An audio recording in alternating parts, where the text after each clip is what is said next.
Hello everyone, সবাই কেমন আছেন? আশা করি সবাই ভালো আছেন। আজকে আপনাদের সবার জন্য নিয়ে আসলাম একটা রেসিপি। একটা রেসিপি যেটা হলো হালিমের রেসিপি।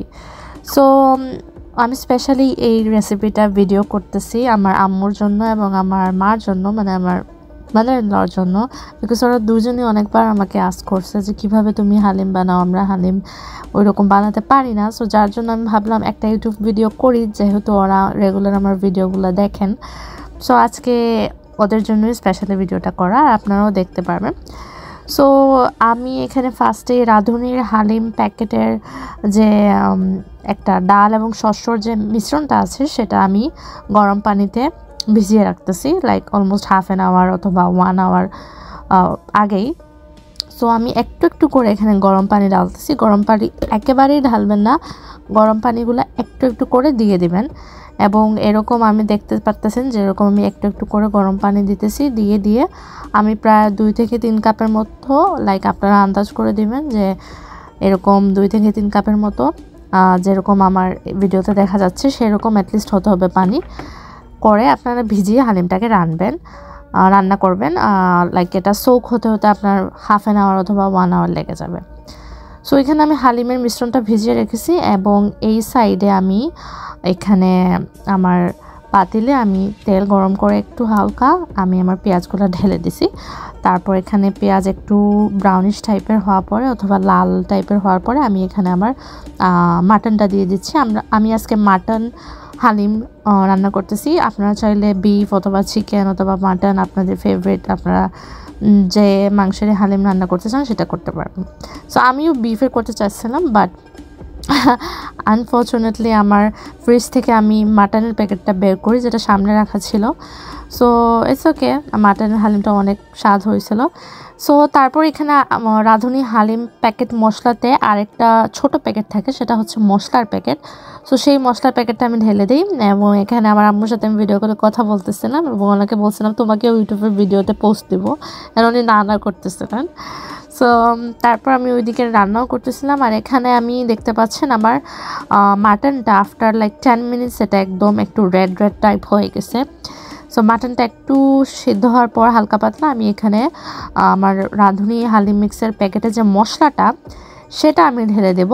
প্রায় সবগুলাই 4 চামচের মতো আমি ঢেলে দেব, বাট লাস্টের যে 1 থেকে 1.5 চামচ আছে সেটা আমি রেখে দেব। সেটা আমি একদম লাস্ট পর্যায়ে হালিমের আমি ওইটা দেব উপরে। বাট এখন আমি লাইক 4 ভাগের 3 ভাগে আমি এখানে দিয়ে দিব, অ্যান্ড জাস্ট লাস্টের কিছু 1 থেকে 1.5 চামচ আমি আমার প্রয়োজন মতো মশলাটা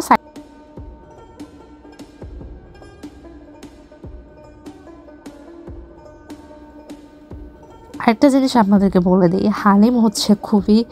হালিম রান্না করা খুবই ধৈর্যের ব্যাপার। সো আপনারা যখনই হালিম রান্না করতে যাবেন হাতে অ্যাটলিস্ট 2 থেকে 3 ঘন্টা আপনারা হাতে রাখবেন। আমি যখনই হালিম রান্না করি আমি অ্যাটলিস্ট 3 আওয়ার আগ থেকে প্রিপেয়ার হই।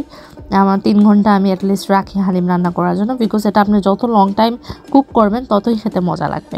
সো এখানে দেখতে পাচ্ছেন আমি কতটুকু মশলা রাখছি আমার লাস্টে দেওয়ার জন্য। জাস্ট এতটুকুই মশলা আপনারা রাখলে হবে, যেটা আপনারা একদম হালিম রান্না করার শেষ পর্যায়ে আপনারা এটা মশলা উপরে দিতে পারেন।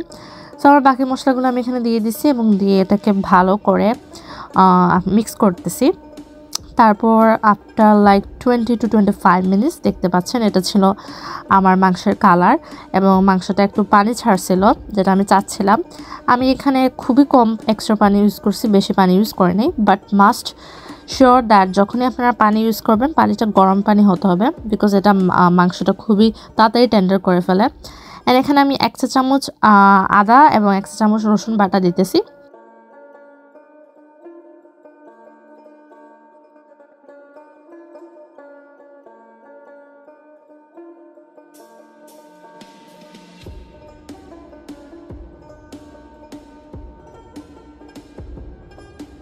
তারপর আবার 5-6 মিনিট পর আপনারা এখানে মশলাগুলো দিয়ে দেবেন। লাইক আমি এখানে হাফ চা চামচের মতো হলুদ গুঁড়া, তারপর 1 চা চামচের মতো লাল মরিচের গুঁড়া এবং 1 চা চামচের মতো ধনিয়া গুঁড়া এবং 1 চা চামচের মতো জিরা গুঁড়া দিয়েছি।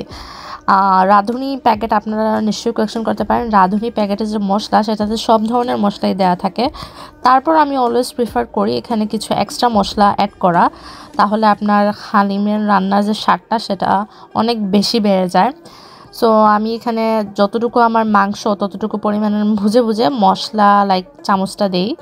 এখানে আমার মাংস অনুযায়ী আমি এখানে লাইক সব কিছু 1 চামচ দিছি প্রায়, বাট হলুদটা আমি একটু কম দিছি লাইক হাফ চা চামচের মতো। সো আপনারা এরকম আপনার মাংসর পরিমাণটা বুঝে আপনারা আপনাদের মশলাটা দিতে পারেন।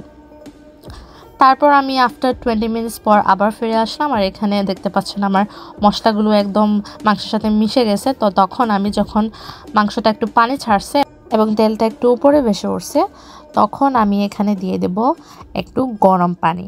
সো আপনারা একটু বুঝে গরম পানিটা দিবেন। আমি এখানে প্রায় লাইক 1 কাপের মতো গরম পানি দিছি। অ্যান্ড এখানে আমি পাশে চিংড়ি রান্না করতেছিলাম, সো ওইটার রেসিপিও একদিন ইনশাল্লাহ আপনাদেরকে শেয়ার করব। তো তারপর এখানে দেখতে পাচ্ছেন আমি যে ডালটা ভিজিয়ে রাখছিলাম সেটা কীরকম একদম আপনার সোক হয়ে গেছে, পানিটাকে একদম শুষে নিছে ডালটা।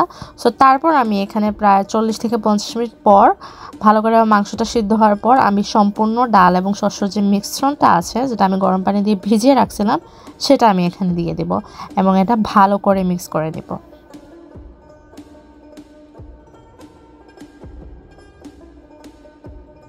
তারপর অলমোস্ট হাফ অ্যান আওয়ার পর আবার আমি হালিমের এটা একটু চেক করলাম, দেখতে পাচ্ছেন এখানে ডালটা একটু মিক্সড হয়ে গেছে মাংসের সাথে ভালোভাবে। সো এরকমই আস্তে আস্তে সেটা হতে থাকবে এবং মাংসের সাথে ভালো করে ডালটা মিক্স হতে থাকবে। এবং যখন ডালটা একটু মিক্স হয়ে যাবে তখন আমি এখানে আমার পরিমাণ মতো লাইক আমি যতটুকু বুঝি পানির দরকার আমি ততটুকু পানি দিয়ে দেব। আমি এখানে লাইক 2 and 3 কাপ পানি দেই। সো আপনারাও লাইক দেখতে পাচ্তেছেন যতটুকু আপনারা বুঝেন, আপনারা পানি যতটুকু লাইক পাতলা চান, আপনারা যদি হালিমটা একটু ঘন চান তাহলে একটু বেশি পানি না দিলেই অ্যাভয়েড করলেই ভালো, আর যদি একটু পাতলা চান তাহলে আপনারা একটু বেশি পানি চাইলে দিতে পারেন। সো আমি এখানে 1 থেকে 2 কাপের মতো পানি দেই ম্যাক্সিমাম, এর থেকে বেশি না। তারপর আবার দেখতে পাচ্তেছেন লাইক আরও 15-20 মিনিট পর আমার এটা ছিল আমার লোক হালিমের। সো ডালটা একদম নরম হয়ে গেছিলো, সফট হয়ে গেছিলো এবং আমি পাশে করতেছিলাম বেরেস্তার জন্য পেঁয়াজ, আমার বেরেস্তা রেডি করতেছিলাম আমি এখানে। সো আমার হালিম অলমোস্ট ডান। সো এখন আমার যে লাস্ট স্টেপগুলো আমি সেই স্টেপগুলো আপনাদেরকে দেখাবো।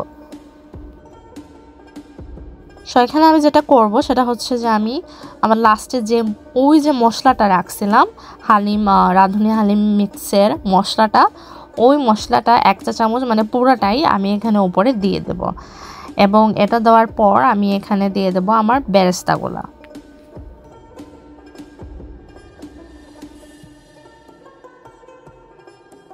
তারপর আমি এটাকে ভালো করে মিক্স করে আমি এটাতে একটু গার্নিশিংয়ের জন্য ধনেপাতাও অ্যাড করে দিই এবং কিছু গ্রিন চিলিস। সো এটা হচ্ছে আমার হালিমের ফাইনাল লুক। এটা আপনি মশলাটা দেওয়ার পর বা আপনার বেরেস্তাটা দেওয়ার পর আপনি চুলায় একদম লো আছে আপনারা আরও like half an hour cook করবেন, তাহলে এটা একদম ঘন হয়ে যাবে। সো লাস্ট পর্যায়ে আমার হাতে একদম সময় ছিল না, যার জন্য আমি লাস্ট লুকটা শ্যুট করতে পারিনি বিকজ আজান পড়ে গেছিলো। এখানে আমার হাজব্যান্ডের রিভিউটা শুনেন। How to make honey? Tell everyone how is my honey.